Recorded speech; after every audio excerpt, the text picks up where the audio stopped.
Bonjour et bienvenue dans cette capsule qui va tâcher de vous expliquer comment bâtir une argumentation efficace. Alors, commençons par le commencement. Déjà,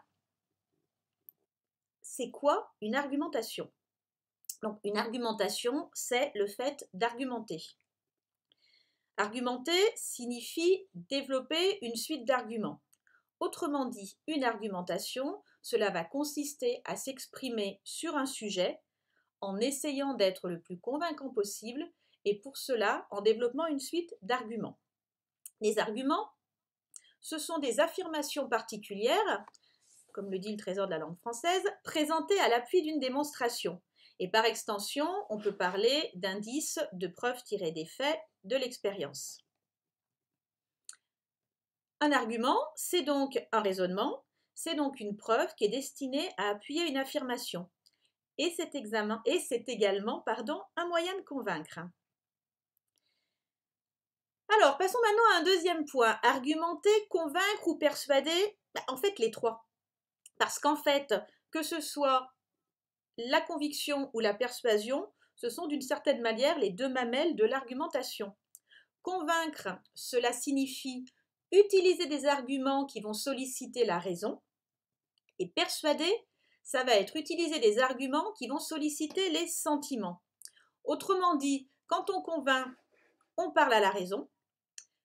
Quand on persuade, on s'adresse aux émotions. Si je devais vous donner un exemple qui vous parlera peut-être, parce que ça fait référence à un certain nombre de souvenirs que chacun a pu vivre, c'est vous êtes à table et vous avez du mal à terminer votre assiette. Généralement, il y a quelqu'un qui va vous dire « il faut que tu termines, c'est important de manger pour ta croissance, pour ton développement, etc. » Ça, on est dans l'ordre du convaincre. On utilise des arguments qui sollicitent la raison. Et puis de l'autre côté, vous aurez « je t'ai fait ce plat-là justement parce que je savais que tu l'aimais, c'était pour te faire plaisir. » Donc là, on est en train de jouer sur votre émotion. Voilà pour avoir un petit peu schématiquement la différence entre convaincre et persuader. Alors maintenant, quand on se lance dans une argumentation, il est très important d'en voir ses limites, de mettre des barrières. Autrement dit, de quoi parle-t-on? On peut distinguer quatre éléments dans l'argumentation, si on peut dire. De quoi parle-t-on? Ça va être le thème. Autrement dit, le sujet général. Ensuite, à partir de ce thème, il va se dégager une thèse. Autrement dit, l'opinion qui va être à défendre. À partir de cette thèse, on va développer des arguments. Et les arguments, ce sont les preuves que vous allez avancer pour illustrer cette thèse autour d'un sujet donné. Enfin, les arguments, pour qu'ils aient plus de poids, vous allez les illustrer. Et vous allez les illustrer à l'aide d'exemples. C'est pour ça que dans une argumentation, on a ces quatre éléments. Le thème, de quoi on parle, la thèse, quelle est la ligne que je vais défendre, les arguments, autrement dit ce que je vais avancer pour défendre ma thèse, et des exemples. Donc distinguer thèse, argument et exemple, je vous reformule ça autrement. La thèse, c'est l'idée que je veux défendre. C'est la réponse que j'apporte à la question posée. Les arguments, ce sont les raisons qui viennent soutenir cette thèse. Ce sont les preuves que j'avance, ce sont les faits que je vais énoncer. Et les exemples, ce sont les illustrations précises qui vont venir donner du poids à mes arguments, qui vont les rendre plus parlants, qui vont faire sens dans la tête de celui qui me lit ou de celui qui m'écoute. Pour récapituler ça encore une nouvelle fois, je dirais qu'avec le thème, on se pose la question du sujet, autrement dit, de quoi ça parle, et c'est la première chose, la première question que vous avez à vous poser quand vous êtes confronté à un sujet d'argumentation. Avec la thèse, on est dans le domaine de l'idée à défendre, autrement dit, ce que j'en pense. Par rapport à ce sujet, voici ce que moi j'en pense. Ensuite, avec les arguments, on entre dans le domaine de la raison, c'est-à-dire comment est-ce que je vais exprimer mon opinion sur cette thèse, c'est-à-dire sur cette idée que je cherche à défendre. Et enfin, je vais illustrer cela. Donc, après avoir regardé de quoi ça parle, ce que j'en pense, c'est la thèse.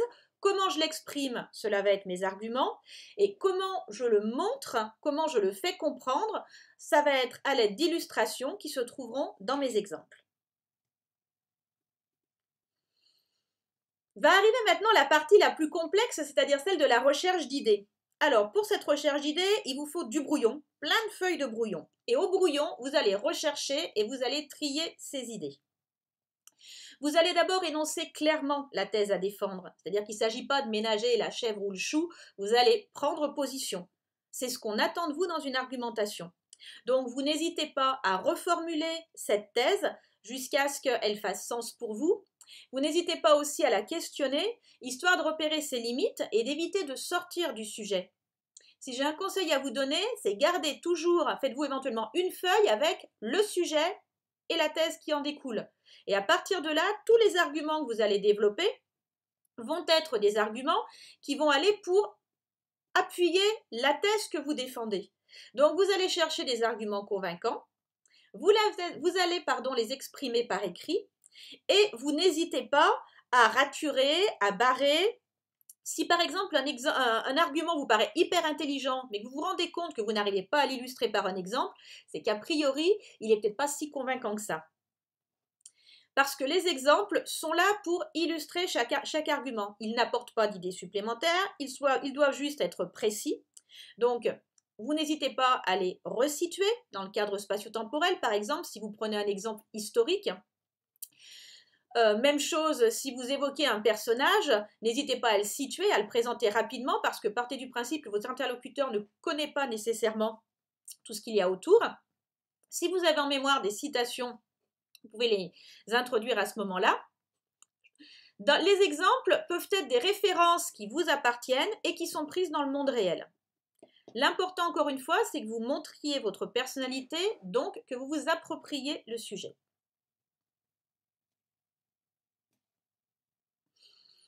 Je récapitule avec cette fois un triangle, mais à l'envers. Vous aurez remarqué que j'étais très triangle aujourd'hui. En fait, ça va en s'élargissant. On a d'abord un sujet général qui est donné par le thème. Ensuite, on va un petit peu plus loin et on développe une thèse, c'est-à-dire que le sujet tiendrait globalement en un ou deux mots. La thèse, c'est une prise de position par rapport à ce sujet et elle va se tenir en une phrase. Et puis ensuite, vous allez avoir les arguments, les raisons, les preuves que vous mettrez en avant pour convaincre. Et là, ça va faire plusieurs phrases et même plusieurs paragraphes en fait. Et enfin, les exemples vont venir élargir vos arguments, d'où ce triangle qui s'élargit. Les exemples vont venir élargir les arguments et vont encore la développer. Comment est-ce que je vais structurer cela? Parce que c'est bien beau d'avoir réfléchi, c'est bien beau d'avoir mis des idées par écrit. Maintenant, il va falloir structurer ça, que ce soit d'ailleurs à l'oral ou à l'écrit, mais il va falloir le structurer pour que votre présentation soit claire et compréhensible. C'est important de commencer toujours par une courte introduction. Dans cette courte introduction, vous allez rappeler ce qui a pu amener le sujet, vous allez rappeler le sujet, vous allez énoncer votre thèse, autrement dit votre position par rapport à la question posée, et vous allez annoncer votre plan, autrement dit votre cheminement intellectuel. Cette courte introduction va constituer le premier paragraphe de votre texte. Ensuite, vous allez développer votre argumentation. À chaque argument va correspondre un nouveau paragraphe. Pourquoi? Parce qu'un argument, ça s'explicite. Autrement dit, vous allez le développer. Et vous allez l'illustrer d'un exemple précis. Ce qui fait que c'est une idée, un exemple par paragraphe. Quand vous aurez terminé votre argumentation, vous sautez une ligne comme vous l'avez fait avant, après l'introduction, et vous achevez par une phrase de conclusion.